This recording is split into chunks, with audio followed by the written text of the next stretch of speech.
White collar crime. কথাটা প্রায়ই শুনি আমরা। প্রথাগত চুরি ডাকাতি ছিনতাই নয়, অভিনব উপায়ে আর্থিক জালিয়াতি মূলত হোয়াইট কলার ক্রাইমের পর্যায়ে পড়ে।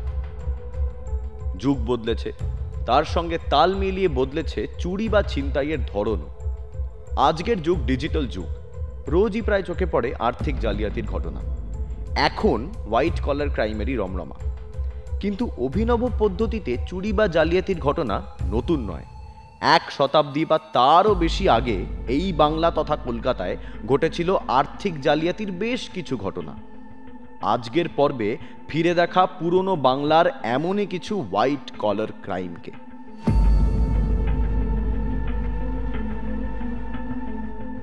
আজ থেকে 150 বছর আগের কথা।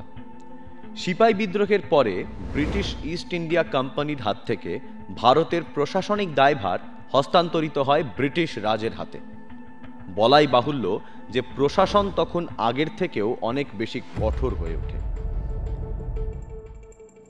কলকাতায় সামাজিক জীবনযাপনে আসে নানাবিধ কড়া বিধিনিষেধ। সামাজিক নিষেধ থেকে বাঁচতে ধীরে ধীরে জনসমাজের একাংশ প্রথাগত অপরাধের বৃত্তের বাইরে অন্যরকম অপরাধের জগৎ বেছে নেয়। সৃষ্টি হয় ইকোনমিক অফেন্ডার বা অর্থনৈতিক অপরাধ। 1860 সালে এলো নতুন দণ্ডবিধি, ইন্ডিয়ান পিনাল কোড। এই দণ্ডবিধি অনুযায়ী চুরি, ডাকাতি, খুন, ছিনতাই ইত্যাদি দণ্ডনীয় অপরাধ ছাড়াও অনেক এমন জিনিসকে অপরাধ হিসেবে গণ্য করা শুরু হলো যা কোনোদিনই আইনের আওতায় ছিল না। কিরকম অপরাধ? 1897 সালে রেন গ্যাম্বলিং প্রতিরোধের উদ্দেশ্যে বেঙ্গল অ্যাক্ট নামে নতুন আইন আসে। রেন গ্যাম্বলিং সেই সময়ের এক প্রকার জুয়া খেলা।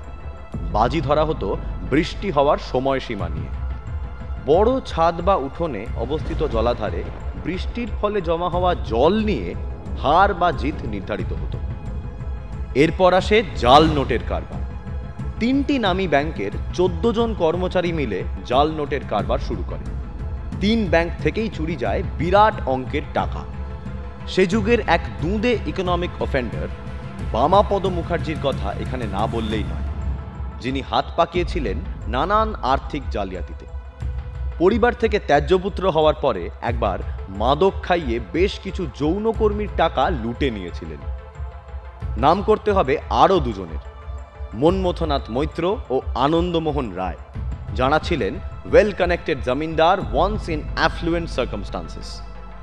আনন্দমোহন ছিলেন মানসিক রোগী, কিন্তু তার বাড়ি থেকে পাওয়া গিয়েছিল প্রচুর জাল টাকা। সে সময়ের বাংলার অপরাধ ইতিহাস ঘাঁটলে এমন বহু চুরি ও জালিয়াতির ঘটনার সন্ধান মেলে খোদ কলকাতায়। সময়ের সাথে সাথে রকমফের হয়েছে জালিয়াতির ধরনের। তাহলে শেষমেশ কি দাঁড়ালো? সেই ট্র্যাডিশন সমানে চলছে।